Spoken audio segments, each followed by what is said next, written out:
This is Wisdom of Solomon, Part 2. For the bewitching of the naughty doeth obscure things that are honest, and the wandering of conspicuously doeth undermine the simple mind. He being made perfect in a short time fulfilled a long time. For his soul pleased Yah, therefore has he taken him away from among the wicked. This the people saw and understood it not, neither laid they up this in their minds, that his grace and mercy is with his saints, and that he hath respect unto his chosen. Thus the righteous that is dead shall condemn the ungodly which are living, and youth that is soon perfected the many years, and old age of the unrighteousness. For they shall see the end of the wise, and shall not understand what Yah and his counsel hath decreed of him, and to what end Yah hath set him in safety. They shall see him and despise him, but Yah shall laugh them to scorn, and they shall hereafter be a vile carcass and a reproach among the dead for evermore. For he shall rend them and cast them down headlong, that they shall be speechless, and he shall shake them from the foundation, and they shall be utterly laid waste, and be in sorrow, and their memorial shall perish. And when they cast up the accounts of their sins, they shall come with fear, and their own iniquities shall convince them to their face. Then shall the righteous man stand in great boldness before the face of such as have afflicted him, and made no account of his labors. When they see it, they shall be troubled with terrible fear, and shall be amazed at the strangeness of his salvation, so far beyond all that they looked for. And they repenting and groaning for anguish of spirit shall say within themselves, this was he whom we had sometimes in derision, and a proverb of reproach. We fools accounted his life madness, and his end to be without honor. How is he numbered among the children of Yah, and his lot is among the saints? Therefore have we erred from the way of truth, and the light of righteousness hath not shined unto us, and the sun of righteousness rose not upon us? We wearied ourselves in the way of the wickedness and the destruction. Yeah, we have gone through deserts, where there lay no way. But as for the way of Yah, we have not known it. What hath pride profited us? Or what good hath riches with our vaunting brought us? All those things are passed away like the shadow, and as a post that hasted by, and as a ship that passeth over the waves of the water, which when it is gone by, the trace thereof cannot be found, neither the pathway of the keel is the way in the waves. Or as when a bird hath flown through the air, there is no token of her way to be found. But the light air being beaten with the stroke of her wings, and parted with the violent noise and the motion of them, it passed through, and therein afterwards no sign where she went is to be found. Or like as when an arrow is shot at a mark, it parteth the air, which immediately cometh together again, so that a man cannot know where it went through. Even so, we in like manner, as soon as we were born, began to draw to our end, and had no sign of virtue to shew, but were consumed in our own wickedness. For the hope of the ungodly is like dust that is blown away from the wind, like a thin froth that is driven away with the storm, like as the smoke which is dispersed here and there with the tempest, and passeth away, remembrance of a guest that tarrieth but a day. But the righteous live forevermore. Their reward also is with Yah, and the care of them is with the Most High. Therefore shall they receive a glorious kingdom and a beautiful crown from Yah's hand. For with his right hand shall he cover them, and with his arm shall he protect them. He shall take to him his jealousy for complete armor, and make the creature his weapon for the revenge of his enemies. He shall put on righteousness as a best breastplate, and true judgment instead of an helmet. He shall take holiness for an invincible shield. His severe wrath shall he sharpen for a sword, and the word shall fight with him against the unwise. Then shall the right aiming thunderbolts go abroad, and from the clouds, as from a well-drawn bow, shall they fly to the mark.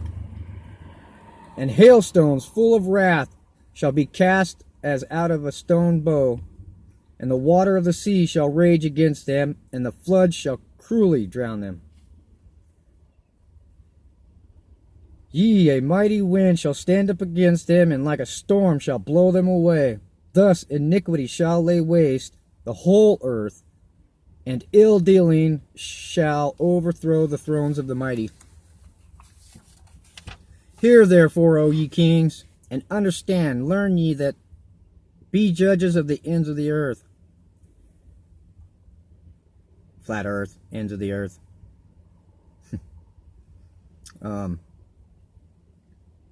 Give ear, ye that rule the people, and glory in the multitude of nations.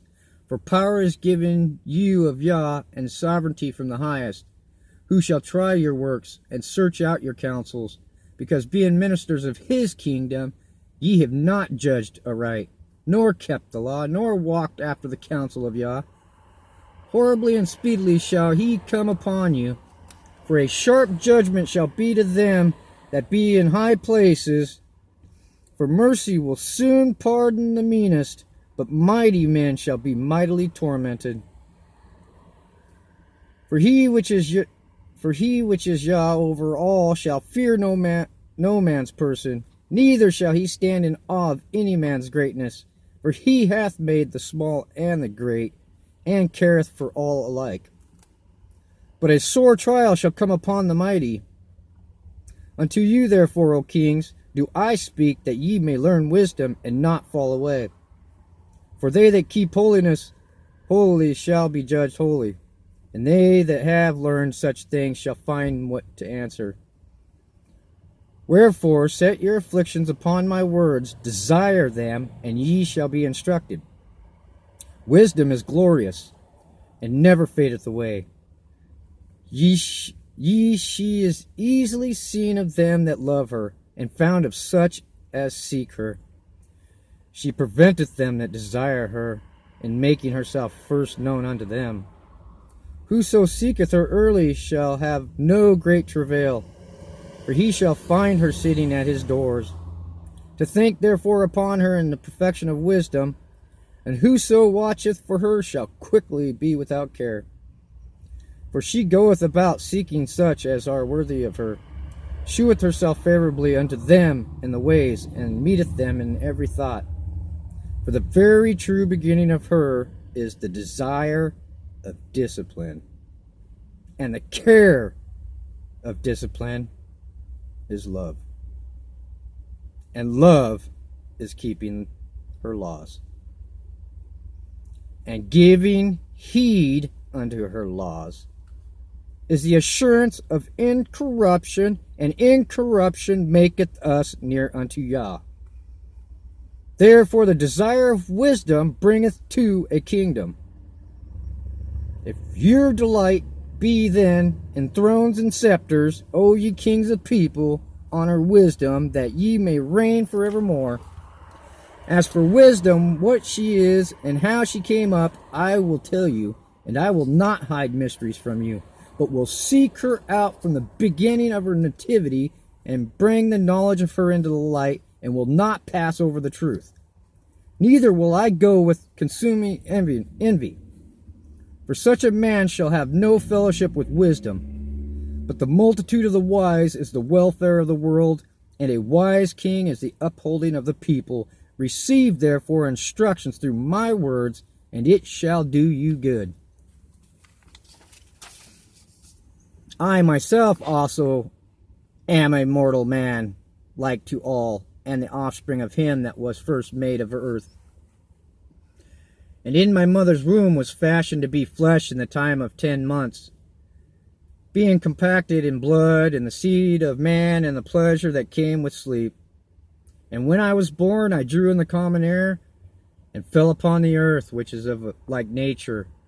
And the first voice which I uttered was crying, as all others do. I was nursed in swaddling clothes, and that with cares. For there is no king that had any other beginning of birth. For all men have one entrance into life, and the like going out. Wherefore I prayed, and understanding was given me. I called upon Yah, and the spirit of wisdom came to me. I preferred her before scepters and thrones, and esteemed riches, nothing in comparison of her. Neither compared I unto her any precious stone, because all gold is respect of her is a little sand, and silver shall be counted as clay before her. I loved her above health and beauty, and chose to have her instead of light, for the light that cometh from her never goeth out. All good things together come to me with her,